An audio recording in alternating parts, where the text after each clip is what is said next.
চাইছিলাম আমাকে সবার পরে জিজ্ঞেস করেন, মানে পরে কোয়েশ্চেন করেন, কারণ এত এত সিনিয়র পার্সন, আমার আসলে নিজেরই ভয় লাগছিল যে এত সিনিয়র পার্সনের সামনে যদি আমাকে আগে কোয়েশ্চেন করে বসে, মানে আমার তখন আনইজি ফিল হতো। থ্যাংক ইউ সো মাচ আমাকে পরে কোয়েশ্চেন করার জন্য। নাও আসি ব্ল্যাক মানি। ব্ল্যাক মানি এমন একটি ওয়েব সিরিজ যেটা কিনা আসলে মানুষকে হাসাতে বাধ্য করবে। আমরা তো আসলে হাসতে পছন্দ করি, আমরা খুব সহজে না কান্না করে ফেলি। কোনো কিছু কোনো ভুলভাল কথা যদি কেউ বলে ফেলে আমরা কান্না করে ফেলি, কিন্তু হাসানো খুব কঠিন আমার কাছে মনে হয়। আমরা খুব কম মানে কমই পারি হাসাতে। তো বঙ্গতে ব্ল্যাক মানি যারা যারা দেখবে তারা ডেফিনেটলি হাসবে এবং প্রপার এন্টারটেইনমেন্ট পাবে। আর আমার এক্সপিরিয়েন্সের কথা যদি বলি, ইট ওয়াজ ওয়ান্ডারফুল। আমি বঙ্গর কাছে কৃতজ্ঞ যে আমাকে তারা সিলেক্ট করেছে, রায়হান রাফির কাছে কৃতজ্ঞ। আর আপনাদের সবাইকে বলবো 30 টাকা বেশি না, 30 টাকায় 2 তারিখে দেখে ফেলুন বঙ্গ বা বঙ্গতে ব্ল্যাক মানি। আশা করছি ভালো লাগবে আপনাদের। আচ্ছা আপু, এই যে আমরা দেখতে পেলাম যে আপনার ক্যারেক্টারের কয়েকটা শেড কিন্তু আছে, আমরা দেখতে পাচ্ছি কখনো আপনি এর পক্ষ তো কখনো অন্য আরেকজনের পক্ষ। এটা এখন আমরা রিভিল না করি, 2 তারিখে যখন আসবে তখন সবাই দেখে ফেলবেন। আচ্ছা, এই ক্যারেক্টারটা করতে গিয়ে কোনো কাউকে ফলো করেছেন বা কোনো বই পড়েছেন কিনা বা কোনো আমি কাউকে ফলো করিনি, এটা আমাকে টোটালি ডিরেক্ট করেছে রায়হান রাফি। আমি যদি একটু কনফিউজ থাকতাম তখন আমাকে রায়হান রাফি বলে দিত, রাফি ভাই বলে দিত যে পূজা এই অ্যাক্টিংটা এরকম করে করো, এই অ্যাক্টিংটা ওরকম। সে নিজে দেখিয়ে দিত। যেহেতু তার সাথে আমার প্রথম কাজ ছিল পোড়ামন টুর এক্সপিরিয়েন্স থেকে শুরু করে black money, you know Raihan Rafi, who is Raihan Rafi. তো এখানে আর বলার কোনো প্রশ্ন রাখে না। না না, পোড়ামন্টু is a film and black money is a web series. আর কম্পেয়ার না করি, ফিল্ম ওয়েব সিরিজ।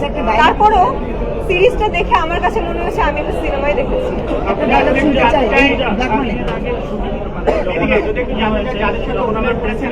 আচ্ছা, যখন আমরা প্রেস মিটে গিয়েছিলাম সেখান থেকে শুটিংয়ের জন্য মাঝখানে 3 মাস সময় পেয়েছো, এর মধ্যে মনে হচ্ছে ওয়েট গেইন করেছো এই সিনেমাটার জন্য। আসলে কি পরিমাণ ডায়েটের জায়গাটা একটু যদি বলতে, বা কি পরিমাণ ওয়েট গেইন করতে হয়েছে? মাঝখানে আমি অনেক লিপস্টিক সিনেমায় আপনারা দেখতে পাবেন আমি অনেক শুকিয়ে গিয়েছিলাম।